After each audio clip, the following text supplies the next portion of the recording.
Ինչպես արդեն տեղեկացրել էի, այսօր գտնվում ենք Գեղարքունիքի մարզում, ճանապարհին մի պահ կանգ առանք։ Իմ դիմացը գտնվում են Վարդենիսի լեռները։ Սրանք այն հատվածն են, որոնք 21 թվականին Նիկոլ Փաշինյանը ասաց, որ ինչ կարիք կա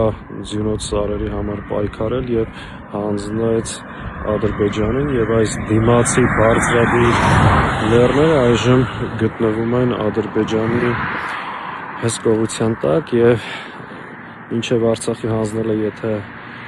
ադրբեջանական զորքերը մեր սահմանը Վարդենիսից 50 կիլոմետր հեռու է, իսկ հիմա Վարդենիսի բարձրադիր լեռները։ Դիմացս Սևանա լիճն է, որի նկատմամբ Ադրբեջանը հիմա եւս պահանջներ է ներկայացնում։ Այս վիճակին հասել ենք այսօրվա գործող իշխանության, գործունեության եւ քայլերի հետևանքով։ Եվ առհասարակ մեկ անգամ եւս ուզում եմ հիշեցնել, որ Ադրբեջանի պահանջները հայ ժողովրդի նկատմամբ միայն տարածքային չեն, դրանց խնդիրը առհասարակ մեր հայկական ինքնության հետ է, իսկ